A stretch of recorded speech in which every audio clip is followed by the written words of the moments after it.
আসসালামু আলাইকুম। আজকে আপনাদের সাথে শেয়ার করব আচারি বেগুন। আসলে বেগুনি আচারিটা এত মজার খেতে, আর এটা করতেও একদমই সহজ, খুব সহজভাবেই রান্নাটা করা যায়। তো চলুন শুরু করা যাক। প্রথমে আমি বেগুনগুলো কেটে নিয়েছি, এটাতে লবণ হলুদ দিয়েছি, দিয়ে এটা ভালোভাবে মেখে নিয়েছি। আর আচারি বেগুনটা কিন্তু করতে হবে সরিষার তেলে, আর সরিষার তেল দিয়ে করলে এটা খেতে পুরোপুরি আপনি স্বাদটা পাবেন। তো চেষ্টা করবেন সরিষার তেল দিয়ে আচারি বেগুনটা করার।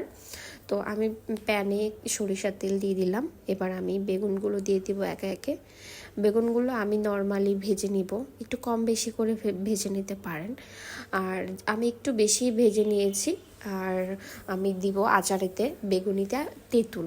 তো আমি কিছু তেঁতুল ভালোভাবে গুলিয়ে নিয়েছি, এটার বিচিগুলো ফেলে দিয়ে ভালোভাবে গুলিয়ে রেখেছি আমি আগে। তো আমার বেগুনগুলো অলমোস্ট হয়ে গিয়েছে ভাজা। তো এখন আমি উঠিয়ে ফেলবো। আর যেহেতু এই আচারি বেগুনটা মানে একটু মাখা মাখা হবে, তো এটা গরম ভাত পোলাওর সাথে মানে এত ভাল লাগবে, মাখা মাখা থাকবে ঝোলটা। তো দুটো দিয়েই খাওয়া যায়, পোলাওতেও এটা খুব ভালো লাগে। আর বাসায় মেহমান আসলে ঝটপট একটা পোলাওর সাথে এটা করে দিতে পারেন। আর এই তো আমি এবার রান্নাতে শুরু করব। বেগুন ভাজার তেলের মধ্যেই আমি দিয়ে দিব রসুন কুচি, আর দিয়ে দিলাম পেঁয়াজ কুচি, সাথে দিয়ে দিলাম পাঁচফোড়ন। এটা একটু আমি ভাজাভাজি করে নিব। আর একটু যারা ঝাল বেশি খান তারা মরিচ একটু বাড়িয়ে দিতে পারেন। আমি দিয়ে দিলাম গোটা দুটো মরিচ। এটা আমি ভালোভাবে ভেজে নিব। এটা একটু বাদামি রং চলে আসবে, তারপরে আমি বাটা মশলা দিব। পেঁয়াজের কিছুটা কালার চলে আসছে, এখন আমি টমেটো কুচি দিয়ে দিব।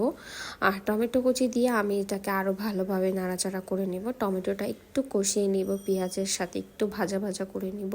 টমেটোটা ভাজাভাজি হয়ে যাওয়ার পরে এখন আমি দিয়ে দিব সামান্য একটু পানি, যাতে এটা একটু লেগে না যায়। সামান্য একটু পানি দেওয়ার পরে আমি একটু নাড়াচাড়া করে নিব, 2 মিনিটের মতো নাড়াচাড়া করে নিব।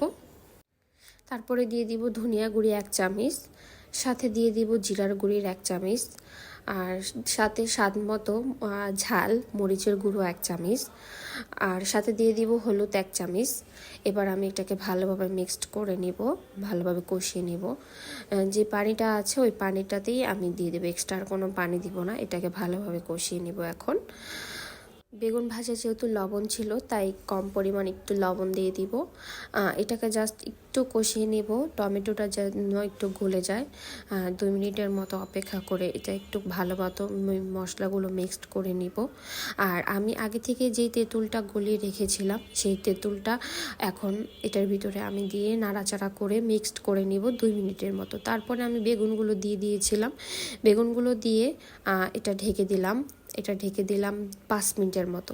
তো 5 মিনিট পরে যেহেতু এটা আর এক্সট্রা পানি দিতে হবে না, সামান্য একটু পরিমাণ তেঁতুলের যে পানিটা ছিল ওই পানিটা এই বেগুনের আচারিটা হয়ে যাবে। আর বেগুনটা যেহেতু ভাজা ছিল, তো খুব বেশি পানি দিতে হবে না, তাহলে ভেঙে যাবে। তো এই তো আমার ঝোলটা টেনে আসছে পানিটা। এখন এটা নামিয়ে পরিবেশন করব। ফাইনালি আমার হয়ে গিয়েছে আচারি বেগুনি। এটা দেখতেও যেমন লোভনীয়, খেতেও কিন্তু অনেক মজা। সো আপনারা কিন্তু ট্রাই করতে পারেন। আর আমাদের চ্যানেলে যদি নতুন হয়ে থাকেন তাহলে কিন্তু অবশ্যই আমাদের চ্যানেলটি একটা সাবস্ক্রাইব করে যাবেন। আর যদি আমাদের ভিডিওগুলো ভালো লাগে তাহলে কিন্তু অবশ্যই একটা কমেন্ট করে যাবেন। তো আজকে এই পর্যন্ত, নেক্সট অন্য কোনো ভিডিওর সাথে দেখা হবে। আল্লাহ হাফেজ।